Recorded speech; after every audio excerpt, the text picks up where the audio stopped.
Mr. Silverstar's office. The brutish dog-eat-dog existence of a slum dweller is a far cry from the quiet desperation and existential nothingness of a corporate wage slave. Yet after your time at Telestrian Industries, it's unclear which is more bleak. The elevator rises smoothly, its blanderized music assaulting you once again as you ascend to the executive floor. And your goal.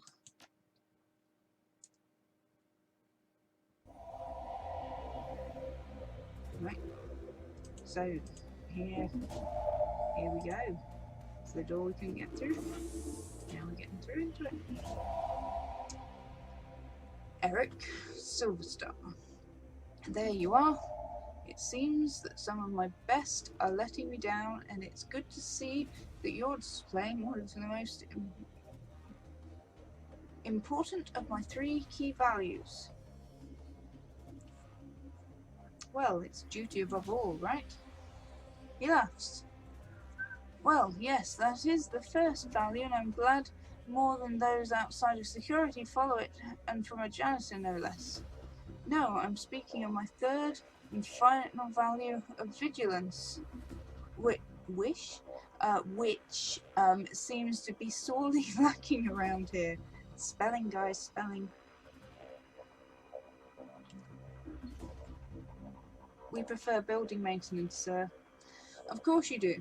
Now please start filling out the report on the data pad, and I'm afraid I must ask you not to sit in my chair, given your attire. I need to go head downstairs and investigate your findings. I'll be right back.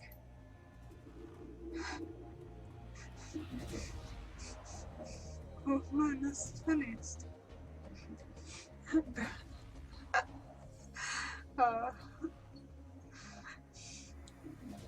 Barons and lady, your comlink brings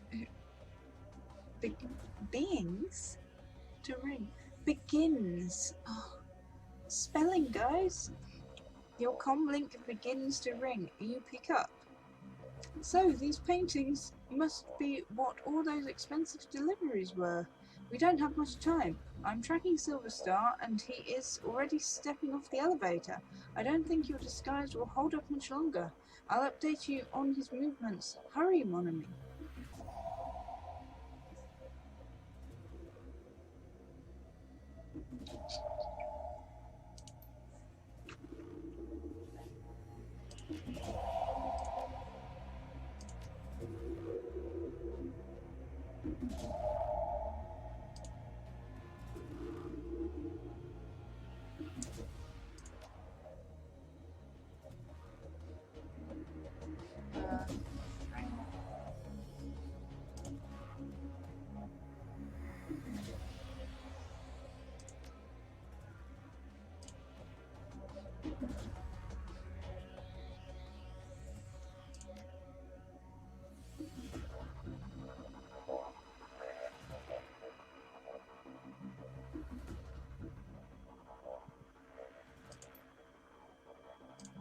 Maybe I should be like pushing the same damn paintings.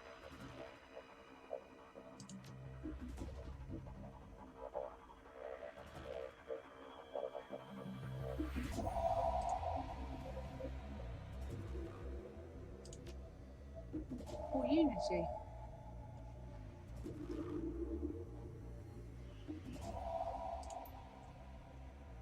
Perhaps I should just like push all the paintings over.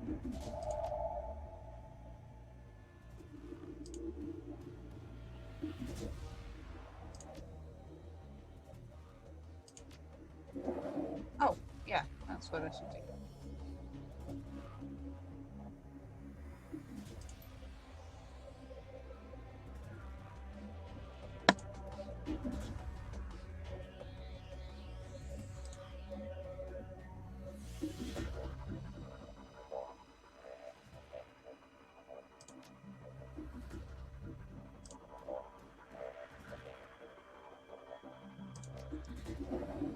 Aha. Oh dear.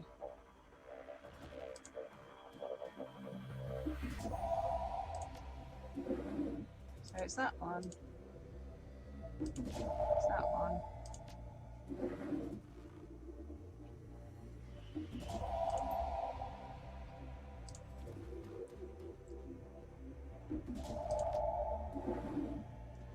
Damn.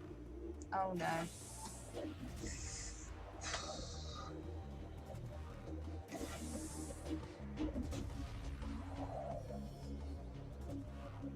Yeah? Oh, that. Stop right there, my friend. You don't know what... I don't know what your story is, but I assure you I will find out. Hold her. Yeah? Oh.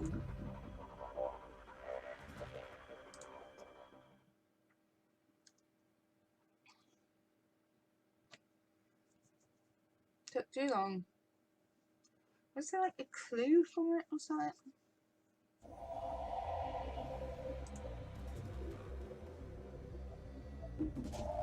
Okay, so it's that one.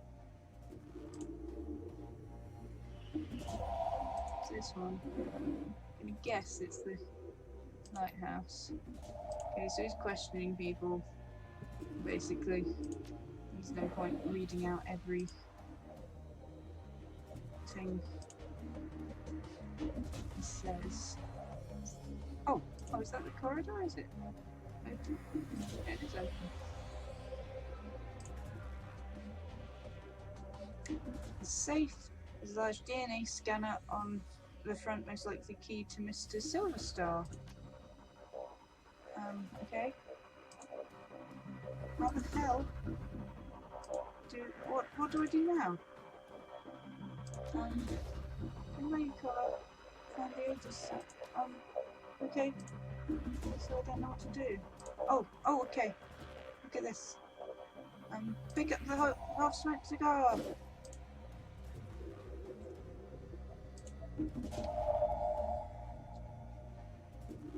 Put the moist end of the cigar on the DNA scanner. Take the sample. Great work, mon ami. The time for stealth has passed. It has set off every alarm in the system, but I have unlocked the executive elevator and your path is clear. Head to the elevator and make your escape. Happily. Where is the executive elevator? It is here. Okay, let's go.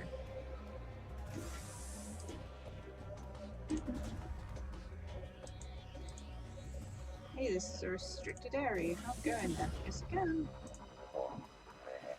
I'm definitely freaking going in there.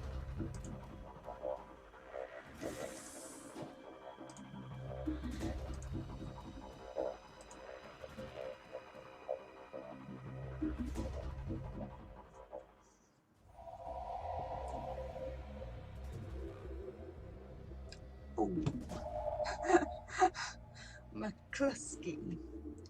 Detective McCluskey stands smirking, surrounded by armed and twitchy Lone Star officers. Good morning, moron.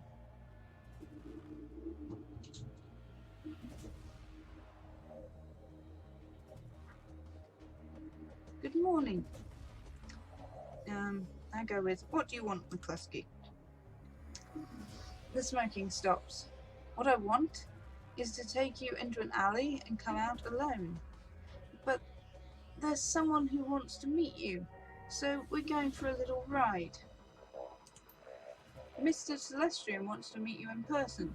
He wants to chat about last night's fun and games. You can come along quietly, or you can meet him in a body bag. He smiles wolfishly. Come on, Dracula Brains. Make the wrong choice.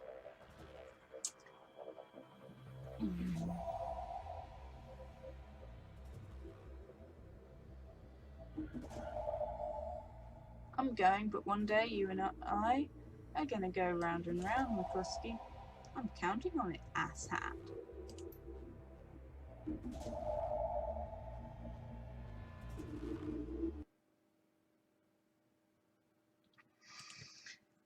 From the floor of the Lone Star cruiser, you watch the tops of downtown corridors, office buildings disappear, replaced by the grey, overcast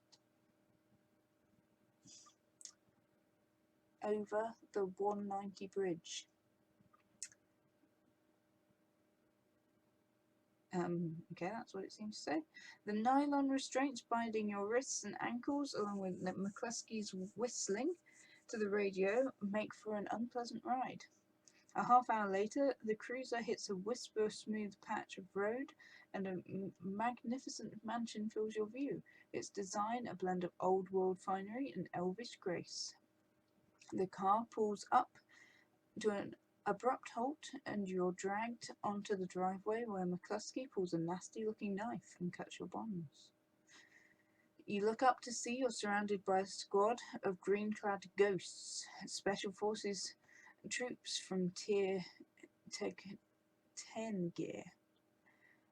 Massaging the feeling back into your numb extremities, you prepare to meet the man himself, James Telestrian III. Well, I have to thank the Baron for separating me from my squad. McCluskey smirks. Want some advice, moron? Of course you don't. You're a Shadowrunner and you live by your own rules, don't you? I suggest you keep your smart-ass remarks to yourself this time, troll. Mr. Telestrian isn't some street meat you can impress or intimidate. He's the brains behind the throne of Tyr to gain. That's how I'm pronouncing it anyway. And here's the richest men in Seattle.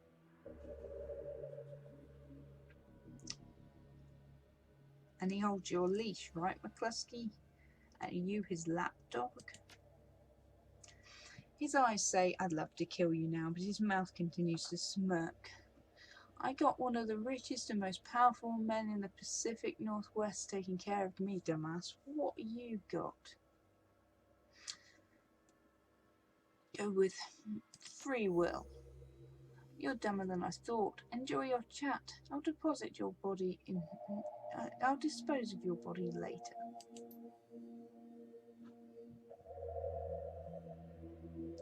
Mr. Quoth.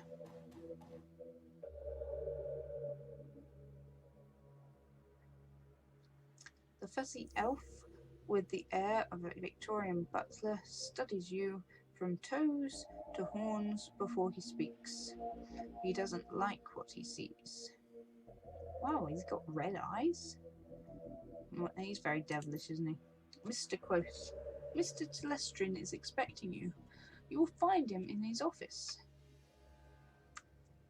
Thank you, Jeeves. He's not amused. Delighted to be of service. You may wait here for a few moments to gather yourself before entering Mr. Telestrian's office. Some people find that they need time to prepare themselves before meeting an elf of his stature.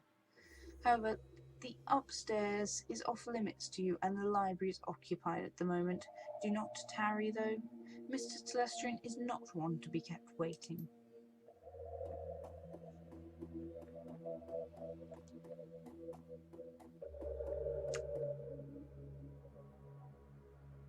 It's a very nice place.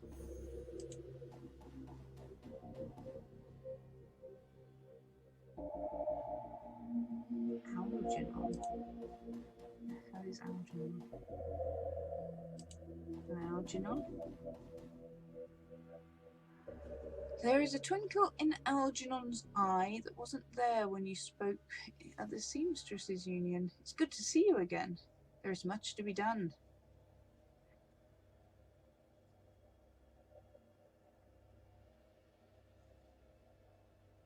Okay, my magical friend, explain yourself. No, I do not explain. I provide a service. Seek me out when you have spoken to James Telestrian. Perhaps I can be of service again. Yeah, that's the guy who sells magic in the Seamstresses Union. Not that I rarely had much to do with him. But Yeah, it is weird that he's here. I guess he sells magic here as well. As you approach James Telestrian III, he looks up from the computer screen built into the surface of his desk and assesses you, calculating and cold. Hey, he's got a funky hairdo, hasn't he? A practiced smile comes to his face. He vibes and the kind of rich you don't get from Trivid. It's not the clothing or the trappings or the bow before your betters mansion. It's something else. The feeling that you're being categorized. It's as a resource or a liability or a pawn. I've been reviewing the results of your visit to my Seattle office last night. I admit they were impressive. You have generated a considerable amount of damage to my office complex, killed or wounded many of my security personnel, and cost my Vice President of Security his job. In 24 hours, you have accumulated quite a bill with me, Mom. How do you intend to settle your debt?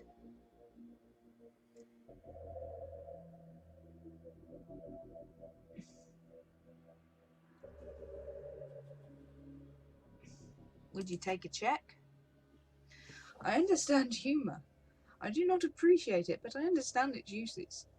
Yours was not a good use of humour, however. It neither charmed me, disarmed the tension, nor infuriated me to the point of providing you with a quick death.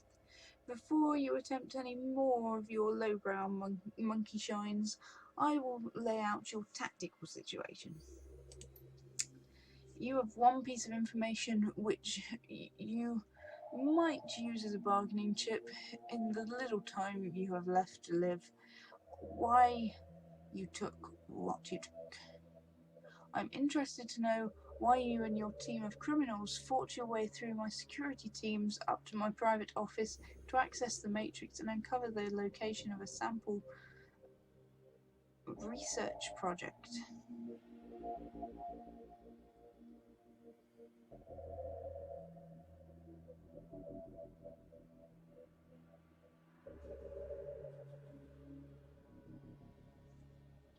I took the Aegis sample to kill giant insect spirits. I find your bluntness somehow refreshing. He touches a button on the desk. Mr. Quoth, please ask my daughter to join us. The young, pretty elf has dark circles under her eyes and a haunted expression on her face. She recognizes you instantly. It's you! You're the woman who helped me escape from the Universal Brotherhood. How did you get here? Telestrian cuts in quickly. Thank you, Marie-Louise. You've confirmed the identity of your rescuer and given me reason to forgive her for her trespass against me. She looks hungry for your help. I'm glad you're here.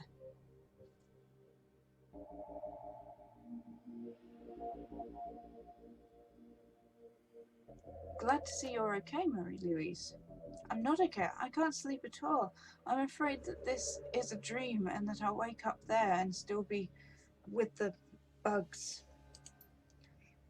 You can relax, Marie-Louise. You are safe. It is over. No, it won't be over until they're all dead. She shudders. You didn't see them. You don't understand. You and those men you flew in here. All you do is talk. It's just like you form a committee, Father. I knew that someone had to take action. That's why I got Hakim involved. The already cold exterior of James Telestrian III turns to ice. I see. It was you and your crippled little friend who leaked Aegis to this woman. We will speak of it later, in private. Now then, Trollop. There are people I wish you to meet. The committee my daughter alluded to. This is a rare opportunity for a woman of the streets such as yourself. I urge you to behave. We will adjourn to the library. Not a committee adjoining sort of lady. His jaw sets. No one is suggesting you join them, nor that you are worthy of doing so. You are attending a briefing, Now come with me and watch your tongue.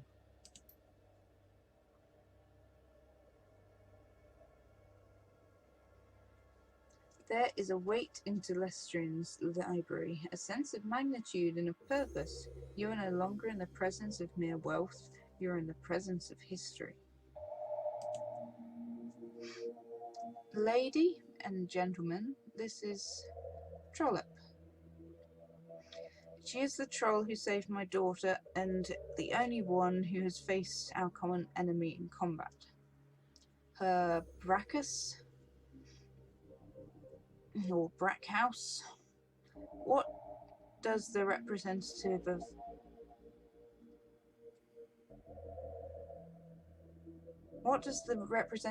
the great dragon Lafweir have to tell us about the magical insect this Shadowrunner uncovered?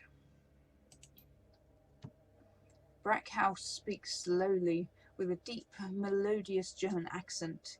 He takes his time, accentuating each word, relishing each vowel and each consonant, tasting them as if they were a delicacy. I'm not going to do the accent. My Lord Lofweir has witnessed the insect spirit's physical manifestation before, roughly 9,000 years ago. As you are aware, magic ebbs and flows from the earth, cycling from peak to peak under the course of 5,200 years. As the level of magic grows, Harlequin. Hans, dear, I love you, but you could babble on forever, and I believe time is of the essence. The painted elf addresses you. Trollop, is it? Delighted. The bug you fought was not merely a magically awakened animal like a wyvern or hydra or anything else in the sixth world. In fact, it isn't from this world at all. It's the physical embodiment of an insect spirit from another plane of existence. Is that why I couldn't kill it? Exactly so. Your little buggy friend exists on both planes simultaneously. Now an insect spirit can't simply thumb a ride through astral plane and show up on Earth late for dinner. Dinner, in this case, being us. Algernon. 2 elements are required to bring one across the void. A shaman and a host. First, the spirit calls upon a shaman, often in dreams. The spirit seduces the shaman with promises of great power. The shaman then accepts the spirit as his totem. Next, the insect spirit requires a suitable host. The best candidates are the disaffected and the disenfranchised, in short, the weak-willed. Their minds are the most susceptible to suggestion, which is helpful in making the transformation.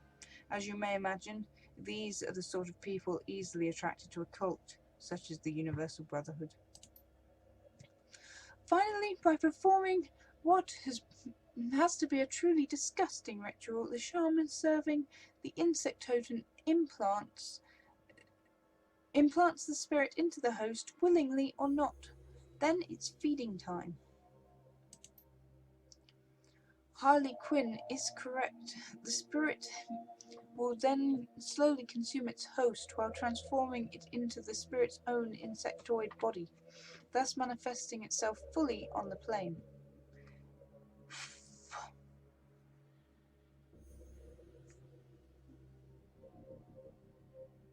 Whiz, bugs from another dimension need killing, I get it. No you don't, kid. Not by a long shot. This is bigger than hunting down an insect shaman or putting a few 9mm rounds into a bug. Algernon. The initial bugs prepare a nest for the summoning of a queen. Once the nest has its queen, she literally explodes with newly manifested insect spirits. They swarm out of the nest, feasting on all the flesh they can find and implanting more insect spirits into fresh corpses again and again and again. The room falls silent as they all consider the scenario. Faces grim. Telestrian breaks the silence. This is not an infestation, Trollop. This is an invasion. My lord Lofweir knew this day would come, but he did not know precisely when nor where. Your rescue of Mr. Telestrian's daughter has exposed the existence of an insect spirit for the first time in this cycle of the world.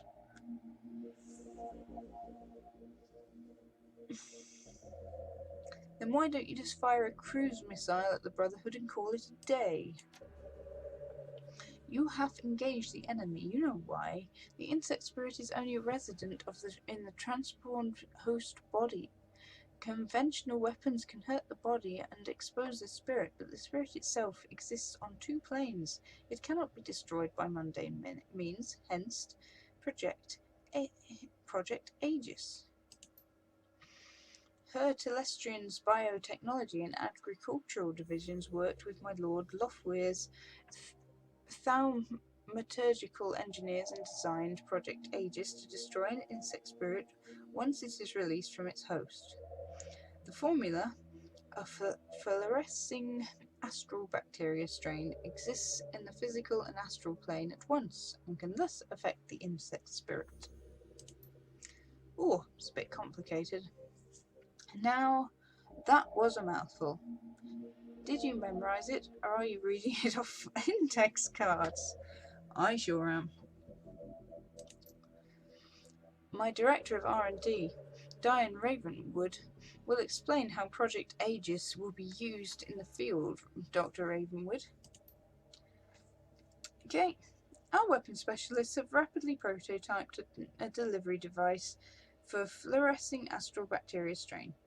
They've created some prototype launchers which fire Aegis-filled shells. When fired, the shells will discharge a high-velocity stream of the bacteria. Can I, attach it to a PT thing? In order to destroy one of the bugs, it must first be damaged using conventional weapons, nice, or magic, until the spirit is released from the host body. Then the insect spirit must be shot with the Project Aegis prototype launcher to destroy it. So in order to stop the invasion of insects from another dimension, a dragon and an elf co-created magical insecticide. Multi-dimensional bug spray. Yeah, let's say that. Multi-dimensional bug spray. Crude, but accurate. We must stop the Universal Brotherhood from summoning a queen, and we must stop them immediately. You are the only one who has been inside their facility, and the only one who has personally fought these creatures before. That, along with your highly effective assault upon my property, indicates that you are the ideal person to lead the attack.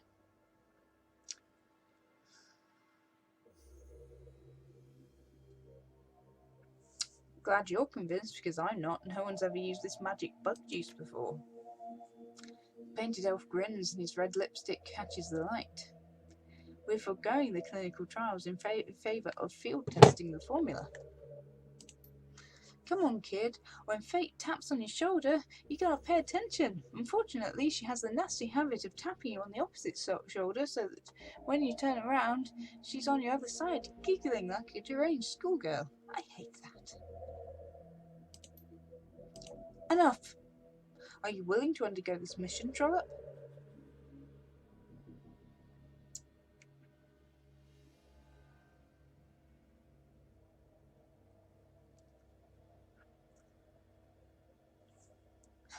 I'm a professional, and professionals get paid for their work. I assume that serving all mankind involves compensation? Of course. Here is my proposal. If you prevent the Queen from being summoned and destroy the insects in the next 1 million new yen will be divided by the surviving team members.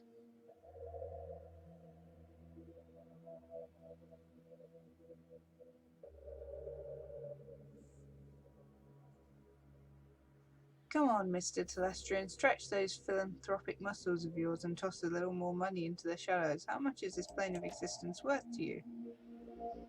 Do not overplay your hand, ma'am. You could still be arrested for the attack on my office, and if my sources are correct, the justifiable but illegal death of Dr. Holmes. Alternatively, I could simply eliminate you and find one of the mercenaries you hired to play your part. Huh. Oh, sure you could.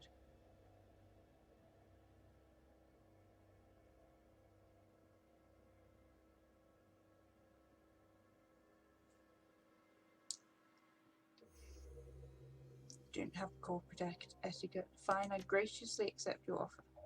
Excellent. Harlequin claps his hands, presumably, I don't know how you clap one hand, as if seeing the circus for the first time. I love the way that the short-lived are willing to die even faster. It's very inspirational. Brackhouse raises his hand, and Harlequin's clapping stops instantly. There is one final note, a warning if you will.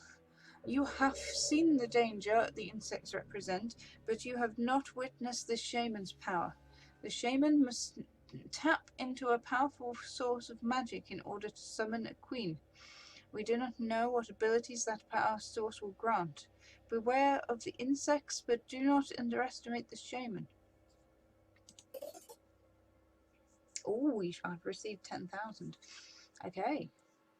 Hey, don't scare the kid, Hansel. We still need her to go on the mission. By the by, I'm coming with you, Trollop. I wouldn't mind seeing those creatures for myself. I missed them last time. Telestrin will bankroll you so you can hire the rest of the team. Ooh. What can you do, Harlequin? Find me when you're ready to go, and we'll bug right out of here. He sighs. Yes, speak to Harlequin when you're ready to depart. If you wish to acquire additional supplies for your mission, find my assistant, Quoth. He is highly resourceful.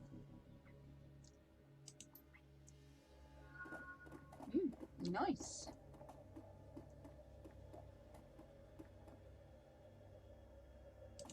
So what's Hans got to say? We did not allow for many opportunities during our briefing for you to ask questions, Shadowrunner. You may ask them now.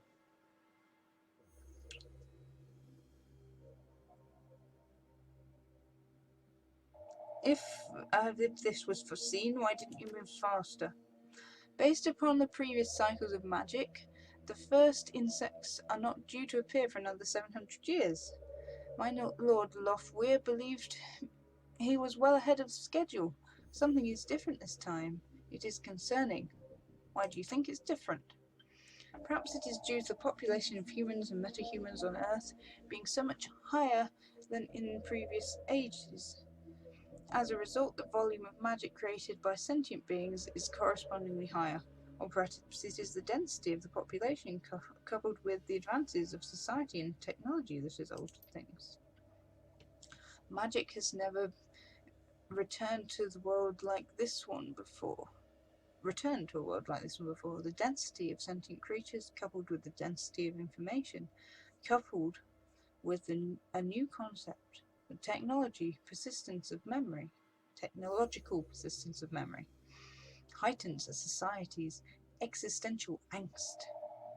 Well, does more people realize how truly horrible existence is simultaneously? That in itself may be a form of magic. Lothweir is studying the question now. I could ask all where the insect spirits came from and all that. I don't care. I think I just want to kill them. I may provide spells, spirit foci, or fetishes. I don't need any of those. Questions? Were you spying on me at the Union? You mistake your importance, Trollop. No, I was not spying on you. I saw you only as a customer. Are you really here? Are any of us? Yes, I'm really here. And at the Seamstresses Union, and a myriad of other places. On to work at hand. Do you require my magic? Who are you? I'm a peddler of magical spells, spirits, and foci, nothing more. Nothing else. Nope. Go. Okay, so it's like he's in multiple places kind of guy.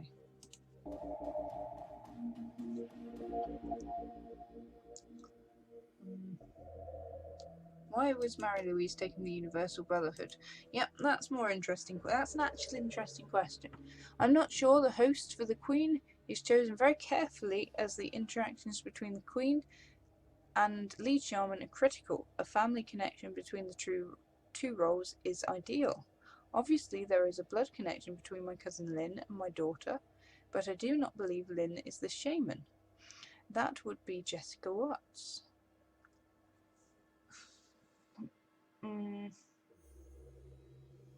I think I've already learnt as much about Project Aegis and whatnot as I want to.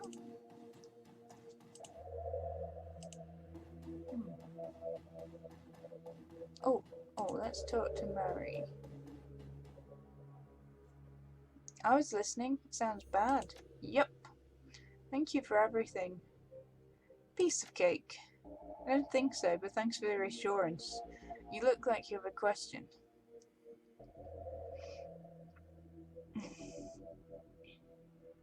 Was it Hakim who helped you in the Matrix? Yes, even after my father ruined his life and convinced me to hate him, he's still been watching over me. My angel in cyberspace, Baron Samedi. After we escaped, I told Hakim about the Brotherhood and about the bugs. It was his idea to steal Project Aegis so you could go back into the Universal Brotherhood and exterminate the bugs. But I don't know how he knew about it. Baron Samedi just knows things. So, did Hakim tell you about us breaking into your father's office? Nothing. I haven't spoken to him since last night. Why, what happened? We went in hard and fast. It got bloody. What? No, that wasn't supposed to happen. I thought you were... He told me. Oh no. She closes her eyes tightly. Oh no.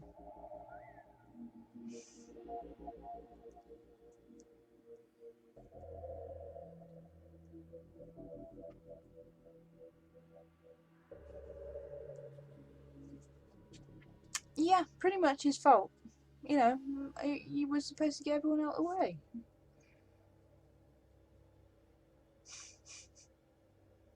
He ballsed it up.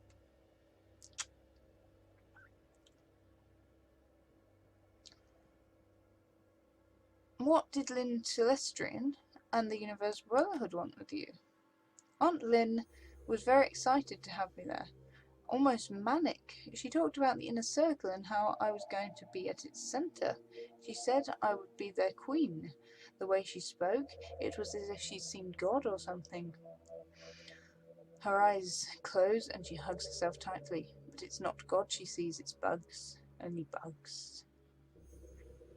Why were you locked up there? Father didn't approve of my boyfriend and tried to scare him off. Something went wrong and Hakim ended up in a wheelchair. Oh, right, so they were dating. Oh, I didn't really get that. Father covered the whole thing up and lied to me about Hakim. He told me horrible things, and I believed him. My Aunt Lynn told me the truth about Hakim, and how my father lied. She preyed upon my anger. I was so disgusted with him, it was easy for her to get me to leave and join her new family at the Universal Brotherhood. Ah.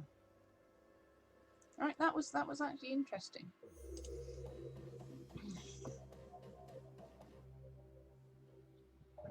Ooh, show me everything. Cyber.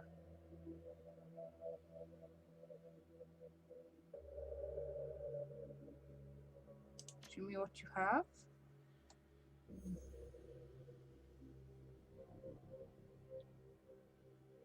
I have 14 at the moment.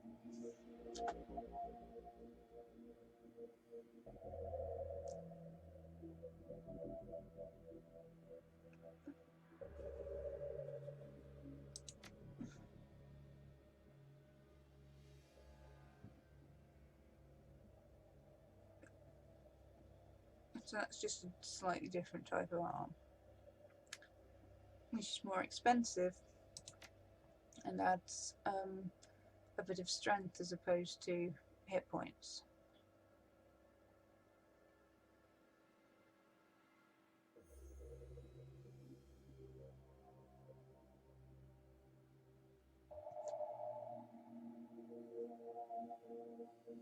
Oh, but it costs less essence, which means you could like get more stuff if you wanted to. Yeah, so if you had 2 of those,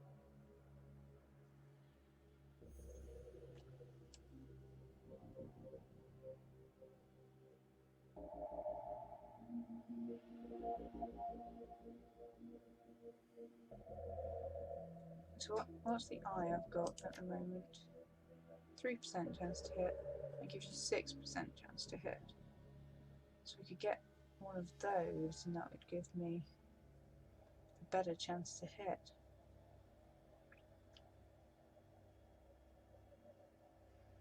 I'm gonna think about it. Show me outfits. Ooh.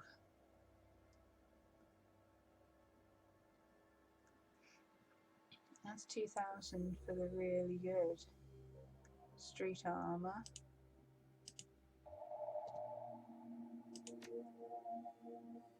Let's get that.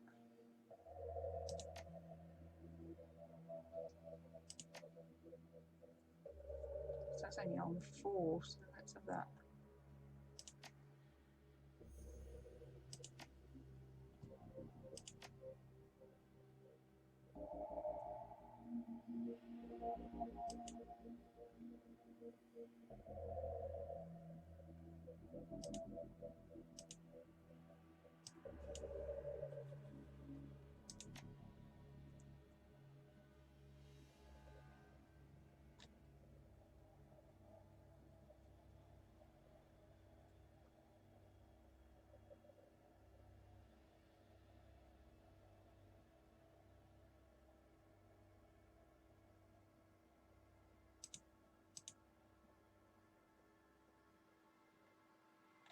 Getting a mask. Is that just the mask?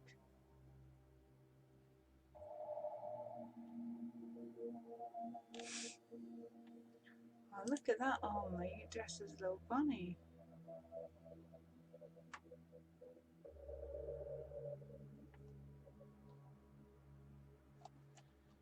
But yeah, it's probably good.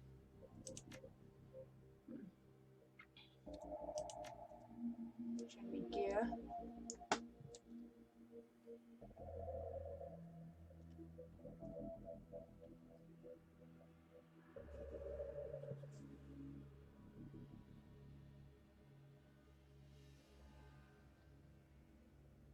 Dragon sword. Oh.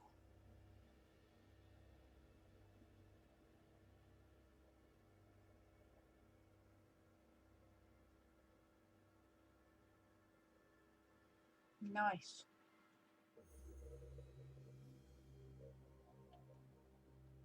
Let's have a proper sword.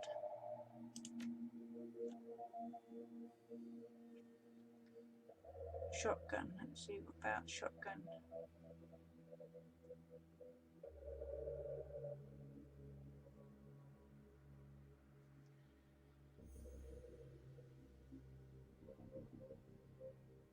Shogun? It says shotgun. A shotgun. Made for Shadowrunners.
Okay.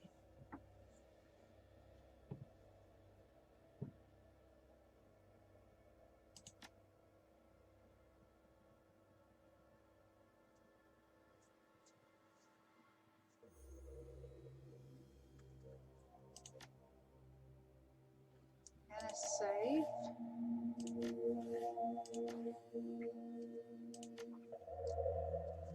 I'm gonna have a because I'm gonna talk to him.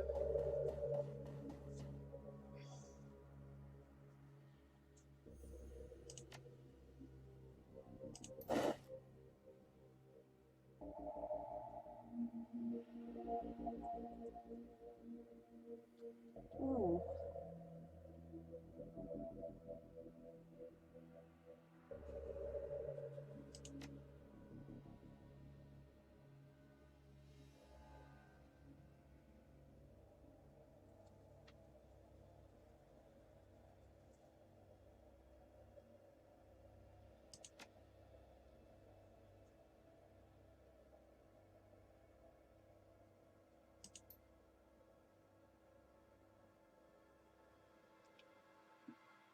Okay, so what is he?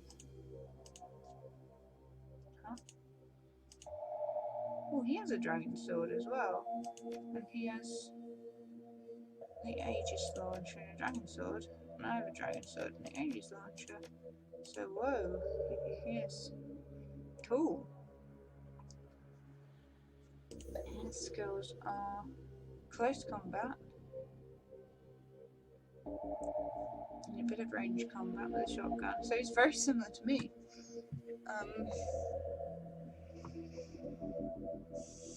Ghost.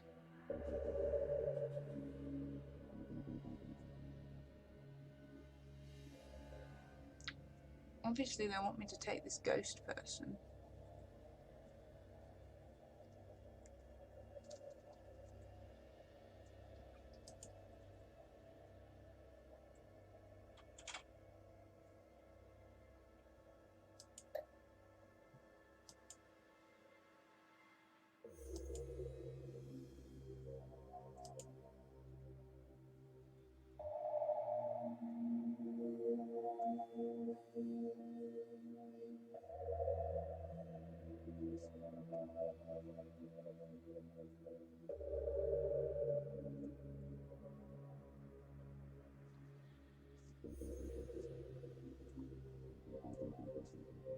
Who's this?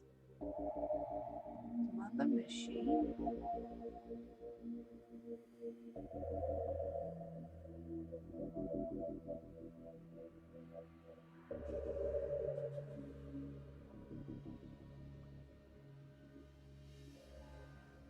Brunhilde.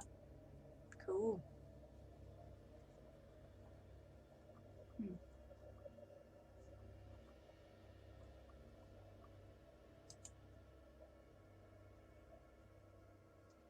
The world is an enigma made terrible by our mad belief. It has an underlying truth.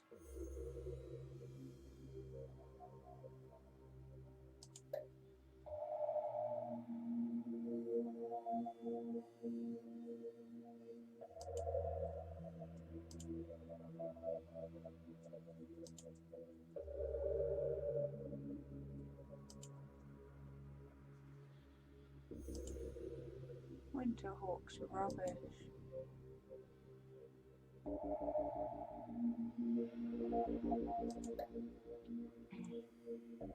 I mean, it's obvious I'm going to take, isn't it? Because they're like cost almost nothing. But it does mean I can get more kit.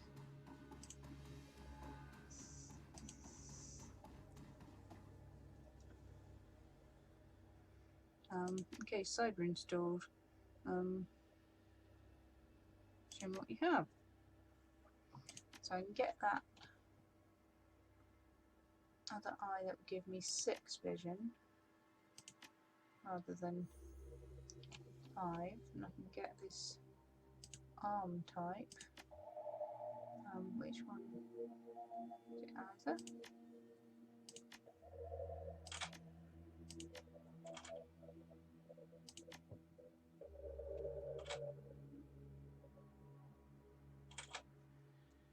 Current essence available after operation.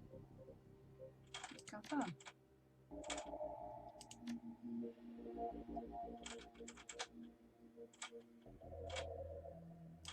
Cyber, show what you have.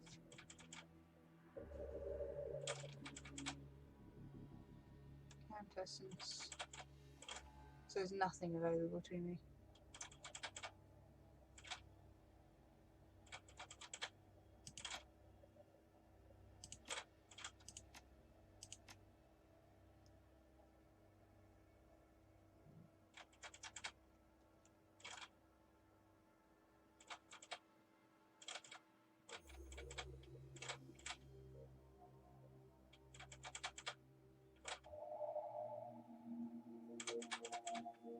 Not even data yet.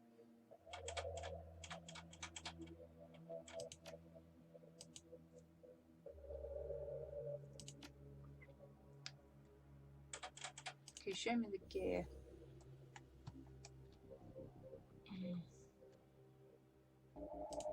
Oh, let's do.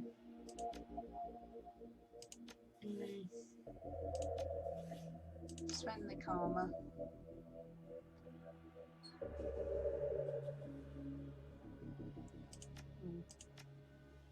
So what was that one? Forces target drop their weapon.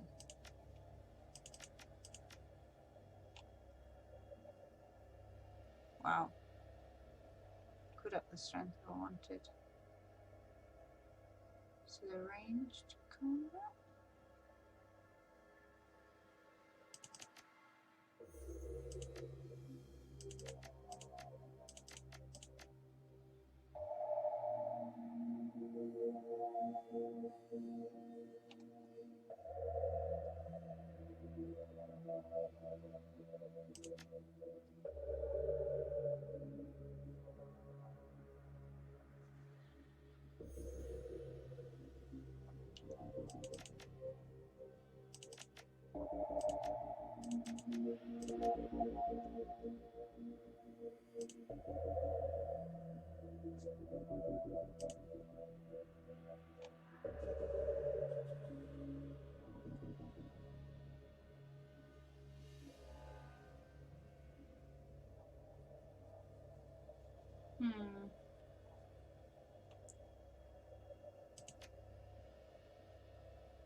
Let her go up the strength.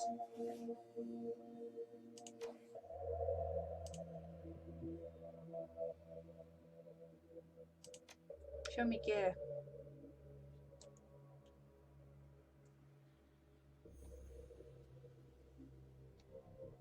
I might get one of those guns anyway.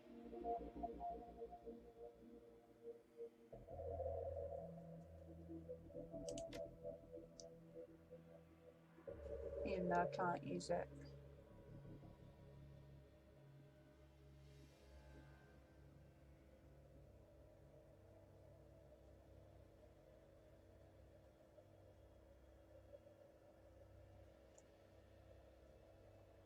Consumables.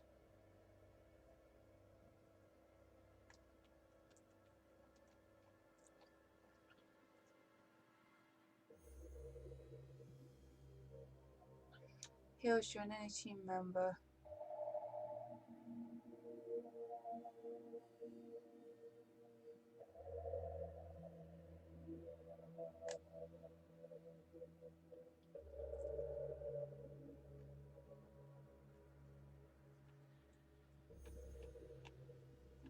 Okay, so it's just a really good one, I guess.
Okay. I've done a lot of shopping.